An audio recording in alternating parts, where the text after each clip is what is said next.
Einen wunderschönen guten Tag, guten Abend an euch wieder. Herzlich willkommen bei einer neuen Tag, einer neuen Ausgabe von The Daily Dram auf The Spirit Way of Life. Ich freue mich sehr, dass ihr heute auch wieder mit dabei seid.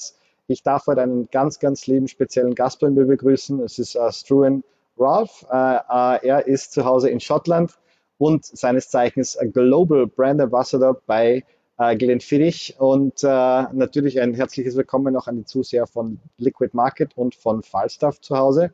Wir freuen uns heute auf ein Gespräch natürlich mit Struan. Falls ihr Fragen habt an Struan, bitte einfach in den Kommentaren die Frage schreiben.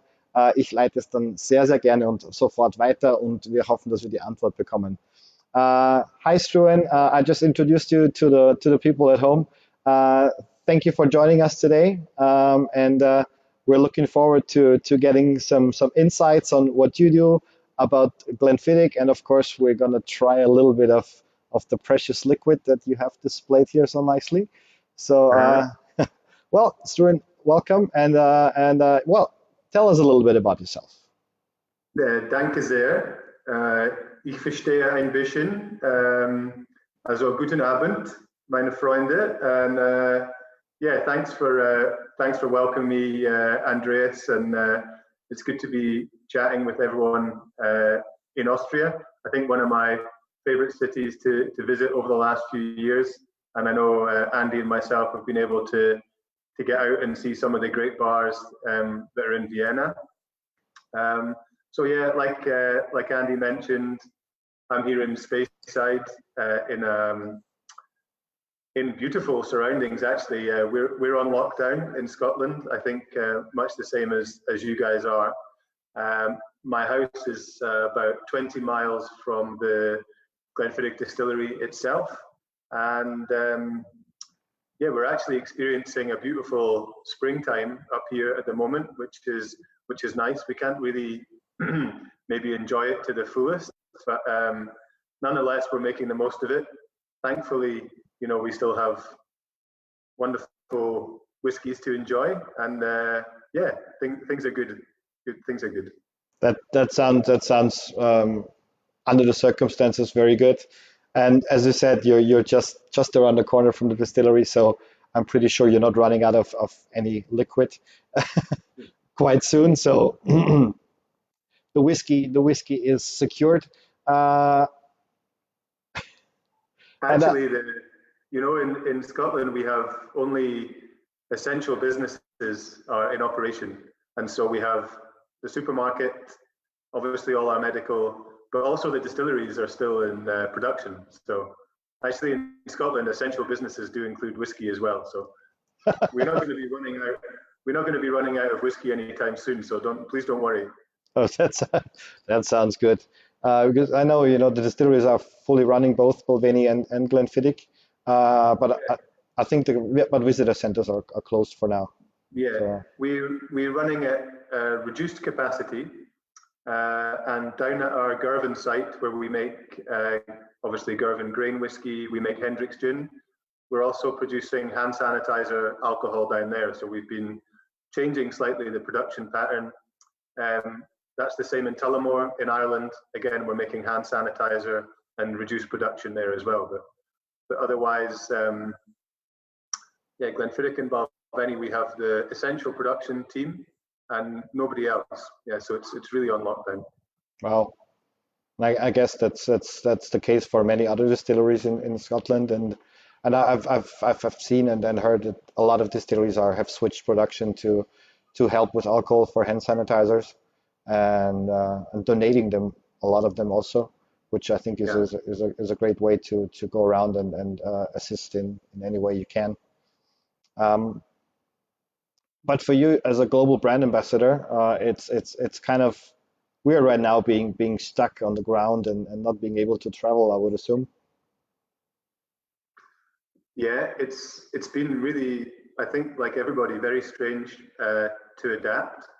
I've been home here now for maybe 7 weeks, which is, you know, the longest that I've probably spent home for a very long time. Like you said, in the global ambassador job, I guess a lot of what we do is going to be travel and obviously visiting a lot of the countries where Glenfiddich will be launching something, or where we're hosting events. So that's been a big change. Not having to get to the airport at 5 a.m. on a Monday morning has been an enjoyable part, but then obviously missing the social element of our jobs, which you know, is a part of the job that we all really enjoy. But I suppose we're all just adapting to it slowly, and looking forward to coming out the other side as well. Yeah, and then we're, as I said yesterday already, we're knocking on wood to to have at least a part of the regular schedule or life schedule back on track. Sorry, I'm actually, my throat is a little bit needs a little oiling. I actually have the same whiskey, the same dram in my glass as you do, the Glenfiddich Grand Cru, which we have launched last year in the fall, and actually Struan was here with us in Vienna, assisting us with the launch, and we had a great time. But that was also, I think, a very busy time last year for you, because you have been all over the place in many different markets for the launch, right? Yeah, we did official global launch was in partnership with Travel Retail. So we were in Singapore, Changi Airport, which is obviously a huge kind of an airport for the travel retail business. And then over the course of September, October, you guys, October, November, we launched in many places. Enjoyed every single one. Great memories of launching in Austria, and yeah, it's a whiskey I think we really enjoyed getting out there. The casks and the process is something quite new for us to be using cuvee casks as we did, and really the kind of first venture into looking at these kind of higher age statements, and looking at sort of partnerships or links with other sort of luxury businesses. So yeah, Grand Cru has been it's been a lot of fun. Definitely been enjoying sampling it, as I think you have as well. Do you want to maybe, what sort of things do you get on the nose there, Andy? It's very fresh, fruity. You definitely get that little wine in the background. Just a little bit of vanilla, because the first cask were obviously ex-bourbon casks. But that cuvee cask, in the end, in the top nose, it's just so, it becomes dominant after a while, and it's very interesting built into the complexity. I do enjoy it a lot because it's something different. Yeah, it's actually a very nice whiskey for this time of day. It's quite a light floral style. It draws quite a lot of almost moisture into your palate before you even have a sip from the glass here. One of the reasons we worked quite hard to kind of balance the profile of this whiskey. So if you take a first fill cuvee cask, and these are casks that we're sourcing out of northern France, winemaking in northern France, they're still very high in tannin. So the casks themselves have only ever seen wines probably reaching about 15% ABV. And so the oak wood itself has never been exposed to spirit, and the spirit has never ever stripped out any of the tannin, the cellulose, the hemicellulose. So the oak wood itself is still quite assertive, quite strong. So when we used these casks for the first time as a first fill, we ended up with actually a whiskey that was quite dry, maybe drier than we wanted, and a lot of the tannin was coming through quite front forward. So we actually used not just the first fill, but a second fill as well. And then we vatted those together to try everything that we do about Glenfiddich, Balvenie, across the whiskey portfolios. We're really trying to get that wonderful balance, but also to get the sort of DNA of each distillery to shine through. So you'll see with this one, it's unmistakably Glenfiddich in character, but there's this wonderful balance coming through from the cask finish as well. Yeah. I need to drink some, just to remind well, go ahead. Sláinte. Sláinte. Mm. Always nice to get a always nice to get a little sip of that because it's not like I'm getting to drink this every day. No, same. So I'm always looking forward because it's a 23-year-old whiskey and finishing a 23-year-old whiskey is also not the easiest job to do, right? Yeah, you know, there's a lot of challenges. Obviously, with 23-year-old Glenfiddich, you have a whiskey that is already itself rich and robust, and after 23 years, you really have a quite powerful influence from oakwood as a starting point. But then you also have these wonderful kind of mature fruits and, like you said, vanilla, floral. So you basically, when you're finishing a whiskey, you want to maintain those characters and you want to kind of add some that are going to work with that profile as well. So, I mean, to give you another style of whiskey, maybe the Glenfiddich IPA, which is behind you, that's a much younger whiskey, in some cases under 10 years old. But it was the younger, kind of fresher, stronger, youthful whiskies that worked better with that cask finishing. If you were to take 23-year-old Glenfiddich and finish it in an IPA cask, it really didn't work because the flavors that we were trying to pull out there were hops and those hoppy, zesty flavors that you get from an IPA. Now, those flavors are only soluble or extractable from the cask at high strength, so younger whiskies were far better.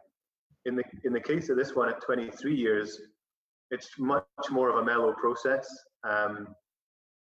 And with both, really, I guess, Brian Kinsman and his team and us who are fortunate enough to taste these things, the one thing that we're always looking for is just the layers and the balance between distillery character, mature character, and how the finish kind of works into that as well. Mm. Yeah, no, it's a tricky process. Plus, there's no set recipe to get it right on the first try. So it's uh, getting it right the first time and then trying to recreate the whole thing, which is also just trial and error. As you are a chemist, and for you, recipes and these and that things probably work different, and you have I would say, if you prove something in chemistry, you have a certain set that you follow, but here in whiskey, you can't apply that only to a certain degree. Yeah, there's something really interesting about the science and the art of whiskey, because actually, if you look at the starting of a whiskey making, it is quite scientific. Like, if you want to have good whiskey, you need very exact mashing, fermentation, temperature control, sterile environments. You need copper as a catalyst. You need great cut points. You need to be really quite exact with the start of the process. And the art of whiskey really takes over when you start to look at things like maturation, types of cask. Wood itself is a living, breathing, natural element. So you can never be certain that when you put a whiskey into a certain type of cask, that you're going to get something that is exact. So it's not, whiskey starts scientific and finishes in the world of art and magic. And yes, I think modern distilleries, and certainly ourselves, we probably know, generally speaking, from a bourbon cask and a classic sherry butt, exactly what we're going to be looking for. But it's when you start getting into areas of cuvee casks, or in the case of our 21-year-old, various different types of rum cask, and the different elements that those will bring. And that's, I mean, for you and I, Andy, that's probably where we find things very, very interesting for whiskey. And I think when you're introducing a flavor or a whiskey to someone for the first time, you're probably going to concentrate quite a lot about the cask that it was matured in, how long it was there, size of cask, maybe what the cask was used for before.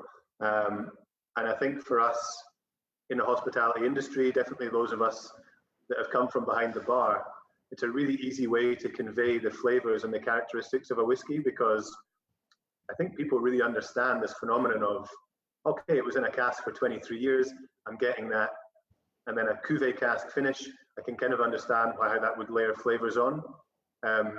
So I suppose for us, it's a really enjoyable thing to talk about. Hopefully other people find it interesting as well. Yeah, that I'm quite sure. So I've sampled quite a bit of this with people, and I have gotten mostly very positive reviews and answers. So I think the experiment with this one paid definitely off. And yeah, and of course, packaging. Talk about packaging, you can't see that very nicely. It's a beautiful bottle, the black and gold, and the box with it too. So it's not just art inside the bottle, it's art outside as well. So it kind of combines all these elements definitely, and it helps. It's not a product that you can buy on every corner, and it's special, definitely. Yeah. I'm gonna have another sip. I see you have a good selection there behind you, though. 26-year-old, Mm, 21. yeah, the 26 I've opened, I think half a year ago for a tasting, and yeah, it's getting a little bit more empty every month or so.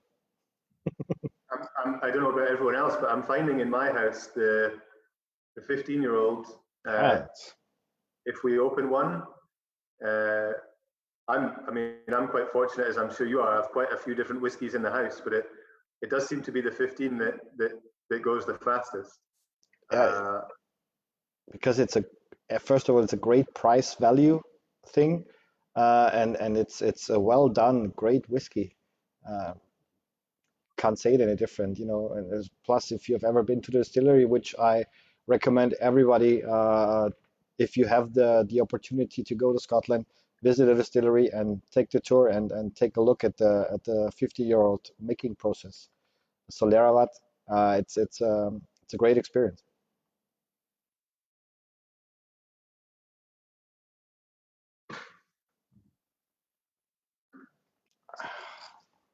Because if you're standing in that big, massive vat over there, and then you'll go up and take a whiff in there, it's quite special. I've It's done.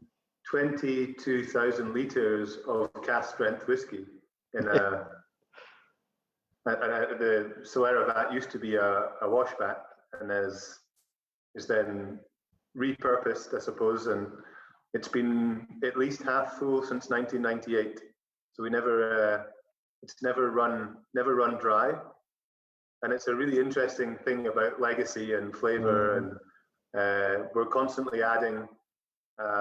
I always love it when we bring people into that. It's in Warehouse 8 at Glenfiddich, and if you do get a chance to come and visit our distillery, it's a great place to spend some time, because Warehouse 8 is very, very active in terms of casks being emptied, and the guys are always batching. Everything is batched through Warehouse 8. So if we're doing a batch of 18-year-old, there'll be casks coming through to be emptied. Almost everything in our portfolio will go into tons before it's bottled. So we've got one entire warehouse of just 12-year-old marrying in tons before it goes to being bottled. So you'll have, it's incredible, maybe an 8-month supply of Glenfiddich 12-year-old for the world, all lined up in tons.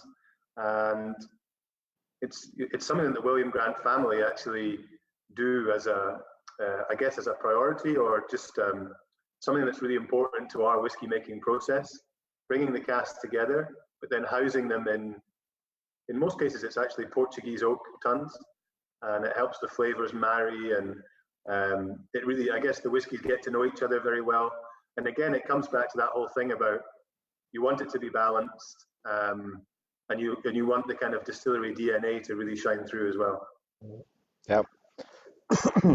Also, if you're in Warehouse 8 and you look around a little bit, you'll see some quite fascinating casks in there as well. Some of the Yeah, trials that are going on, and some very old casks. you've got everything from the largest type of cask that we can use, which is a 700 litre, and that would be puncheons. You've got everything down to the smallest types of casks, which are 20 litres, and those are coming from Hudson Distillery in New York. those are the best types of casks actually, because you can fit them inside your jacket if you. And everything in between, like you said, Andy, we've got casks in Warehouse 8 from the 1950s. We have a 55 and a 57 in there. Actually, we have the casks from the new Glenfiddich 50-year-old, which is one cask of 1966, married with two from 1968. They're in there. Wow. And I have been very lucky to try those. Just before, actually, in the start of February, actually, I tried those. Absolutely incredible piece of history. Yeah, definitely. And if you are lucky enough for it home, and if you have the necessary means, I would say,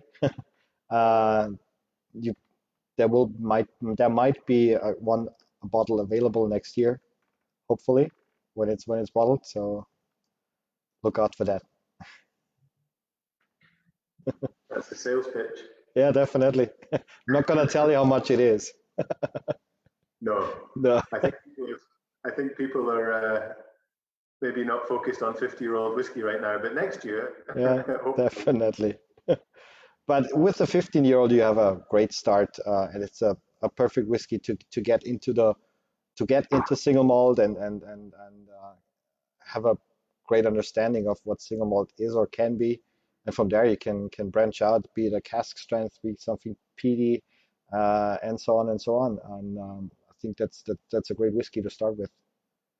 Yeah, I mean, we're between Glenfiddich and Balvenie, obviously so lucky in terms of the range of whiskies that we can put out for our customers. So both distilleries obviously do have a 50-year-old.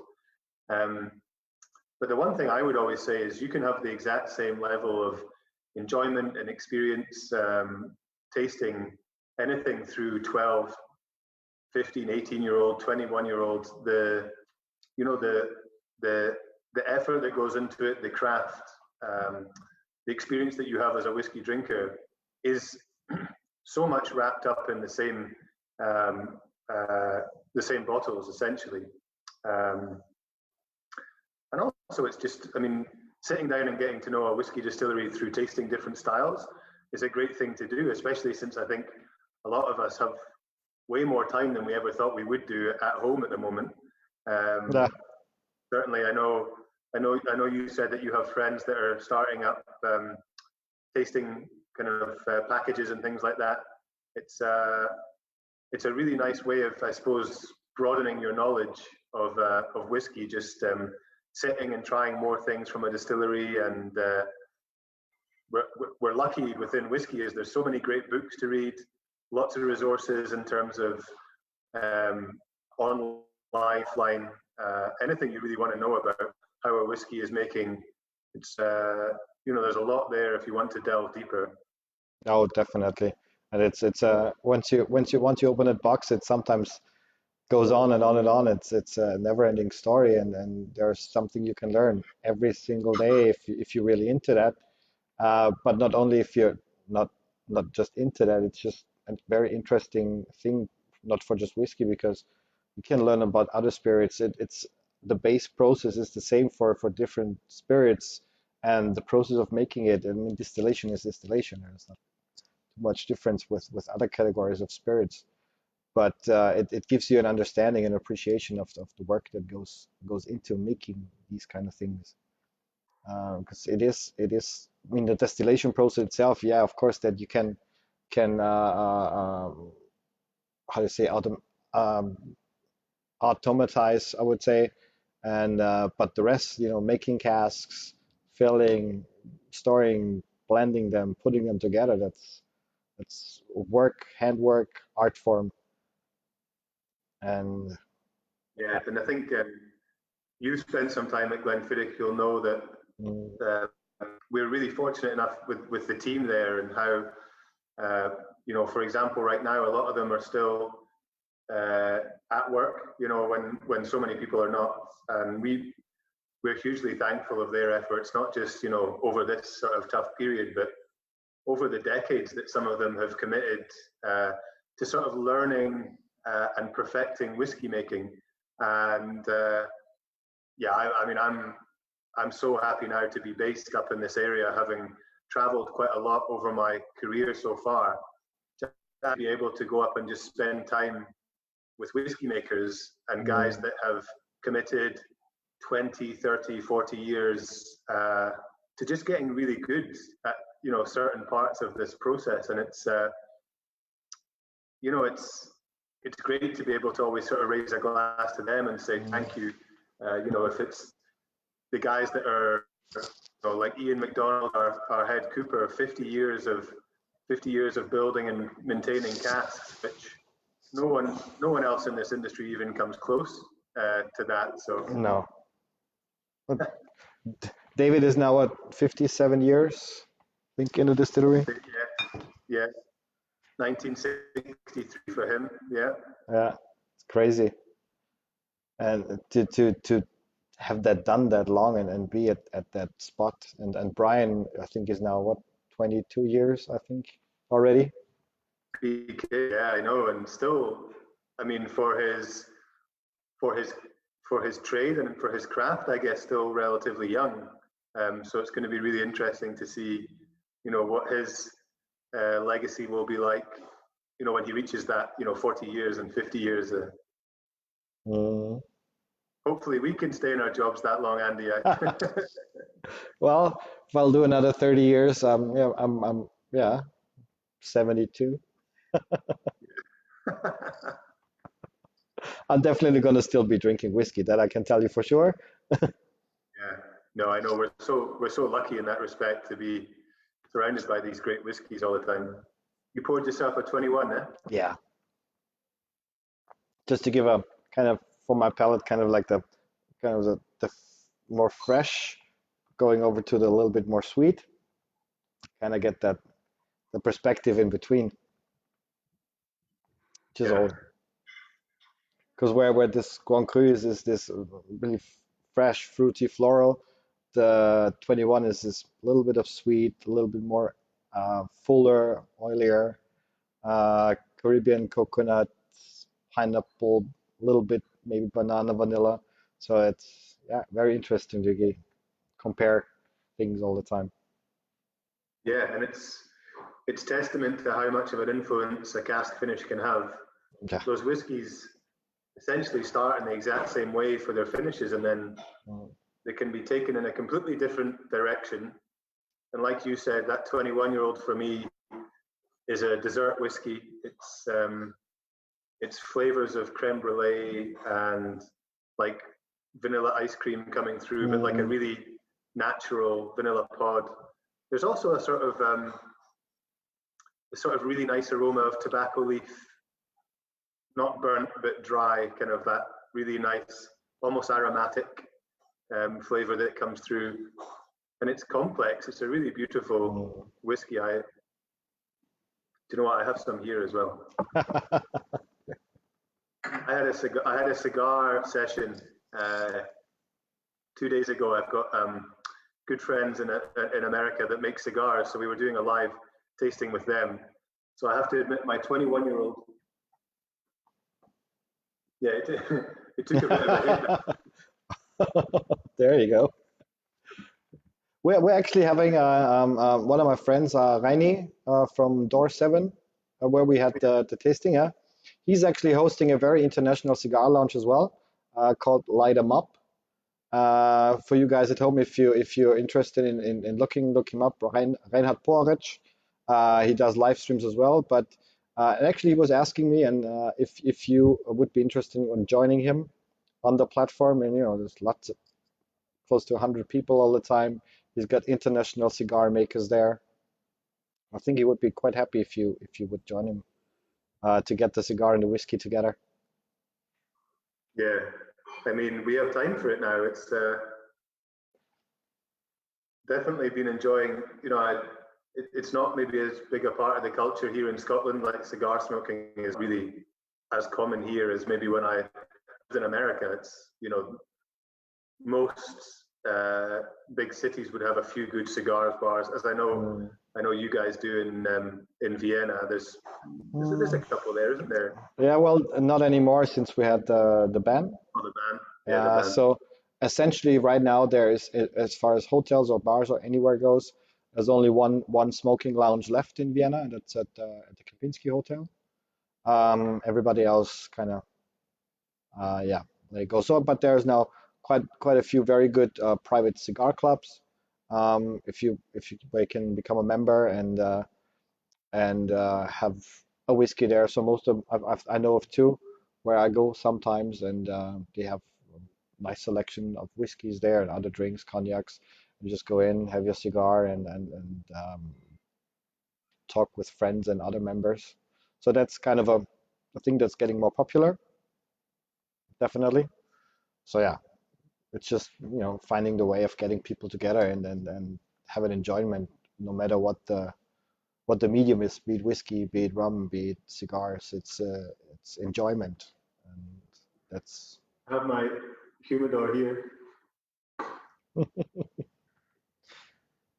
Oh, you got one of the nice ones from the Glenfiddich ones, right? Yeah, it's been with me for, I think I've had this humidor 6 years, and some of the cigars in there are over 6 years old. So I'm told they've been well matured. I think we were talking about the sort of difference between maturing whiskies and maturing cigars. It's not really always the best thing to keep a cigar for too long, because actually when they produce them, they've actually aged and fermented the back of themselves. So the oils are still maybe really kind of in a good kind of balance and nice and aromatic. I was just sort of learning about it the other night. I mean, I enjoy cigars, but I don't necessarily know a lot about them. But they do go nicely with Glenfiddich 21. I know that much. Yeah, that I know too. I've tried that. Not so much the 23 Grand Cru, to be honest with you, Andy. It's maybe more of a delicate whiskey. You would have to have a very mild cigar to get to accompany that. So if as soon as you get to a medium spiciness of cigar, I think it would be overpowering the whiskey. Yeah, you're very right on that. Yeah, I think a mild, kind of a little bit of a sweet cigar could work. I think so. But we'll try that the next couple of weeks sometime. We'll find the cigar because we're quite fortunate. Fortunate, but Davidoff has their offices in our building where we are, so can always go ask and try a little bit and pair and figure out what works with what. So we do some events with them together. Hey, listen, anybody watching just heard Andy say he's got plenty of cigars, so you heard it here. I heard it here as well. Well, not that many. So. Hey, Andy, here's an interesting question we were discussing. Yeah. What's your favorite whiskey book? What's your favorite kind of place to find out about drams? Like, what's your favorite writer in the whiskey world? I think I mean there's different writers, but I think Jared Brown. Is it Jared Brown? Yeah. I know him personally, and he's just a great human being. He's a very interesting person, and it's great to talk to him. So and he writes in a way that's very pleasing to me. I like reading his kind of style because it's a very different approach than others. It's not that scientific. He writes a lot about feelings and passion about it. So yeah, definitely Jared Brown is one of my favorites. And I've met him. First time I met him was at a cocktail competition, an international one in London. Yeah. We got to hang out for the evening, and yeah. He's got a great energy. Yeah. The long hair and the beard, and it's a great fella. And what about you? I think I've always, I think like a lot of us started reading whiskey books with Michael Jackson. And, when you go back and read, some of his whiskey companions, they're just so complete. Like you said, they've got the kind of emotional part, which is great.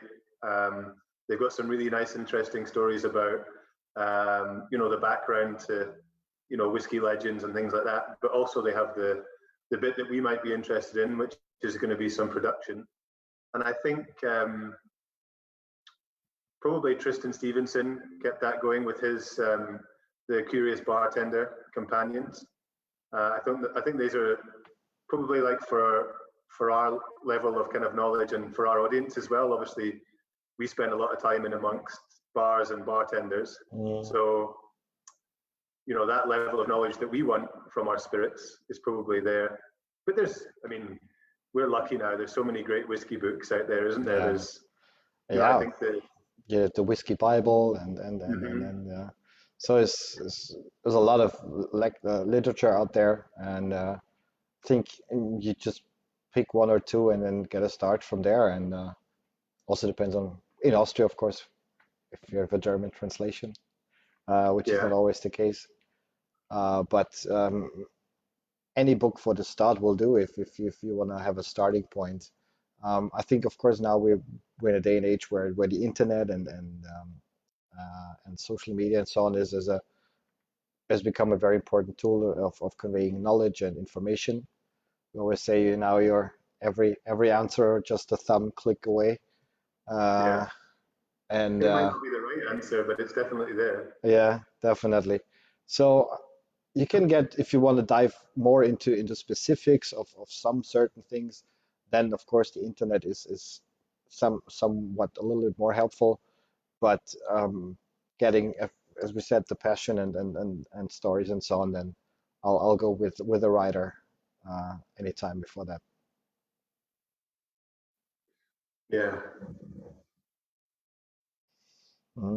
That's how my personal approach to it is. And then, visiting, going out there and talk to people and who are in the industry, and if you have the chance, travel, go to location, and that's not only something you learn, but it's an experience that you have done and lived through, and it's something that nobody can take that away from you, and that it will you'll remember that. So the next time when you go home and grab that bottle that you have tried there, it will give you a emotional link to that, and a very, very great connection to whatever you have experienced. Definitely. Yeah. Just like visiting this area, especially up in Speyside, there are just so many great things to see. Like, we have over 60 distilleries, most of which you can visit, and these distilleries are going to be so keen to welcome visitors again once we come through the situation we're in now. But you've also just got like such a beautiful country, really, in Scotland. It's easy to drive around in a matter of a week. It's about the same size as Austria, I guess. Not as many steep mountains. We've got mountains, but not really like mountains the way you guys have. But so many beautiful beaches, and the opportunity just to to experience a country that we're kind of on each other's doorsteps here in Europe, aren't we? So it's once this all goes over, I think we look forward to welcoming, certainly our distillery, welcoming in so many visitors each year. Yeah. We actually opened our visitor centre in 1969, so it's over 50 years of guests coming to Glenfiddich. We're really the first kind of its kind, I think, in the world as a whiskey visitor centre. And it's always such an enjoyment for us to host people, and people visiting distilleries for the first time, or just coming to learn more or taste some new things. It's really I think it's something that we all enjoy so much. I certainly enjoy it. Oh, I'm always enjoying it, and it's not just for going there for the whiskey, but as I said, the country itself, it's a beautiful country, and especially for myself, it slows me down. So every time I go there, I get out of the plane and I get this immediate,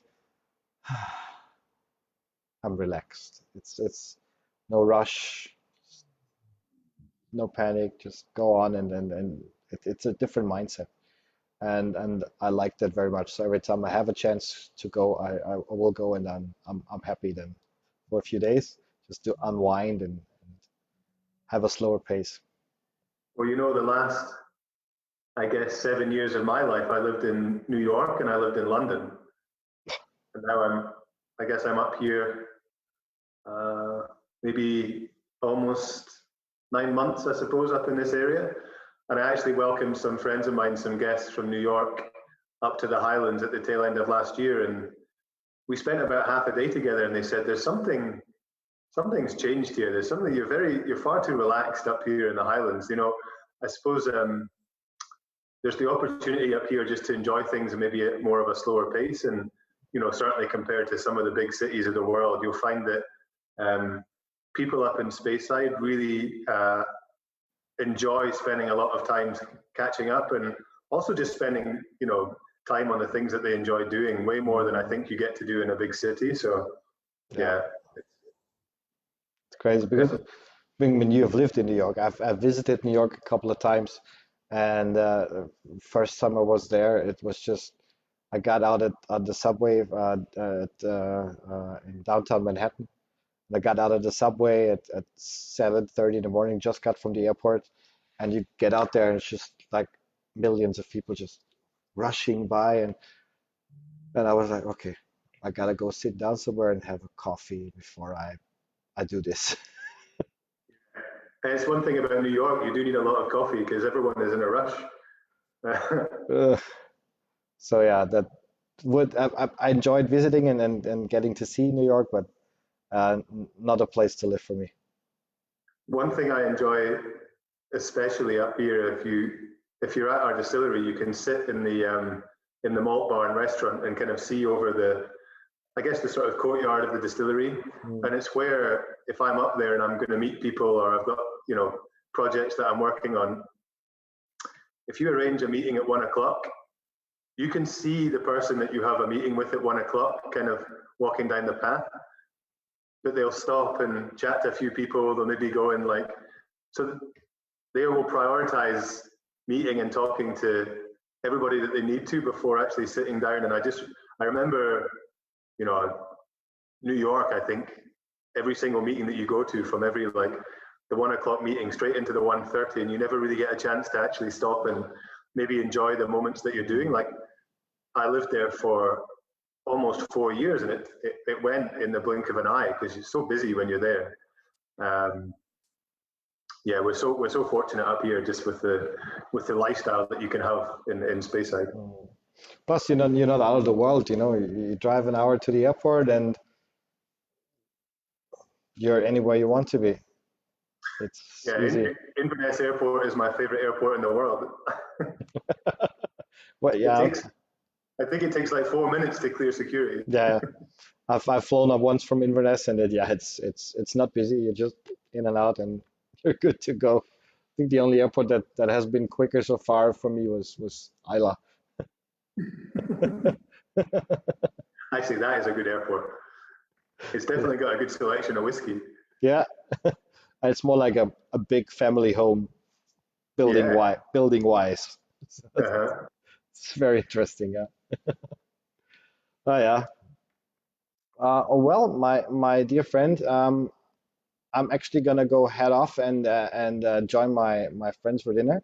I thank you very very much for taking your time and joining me and the folks at home and chatting a little bit about your background, the distillery, and of course we got to drink some very nice whiskey.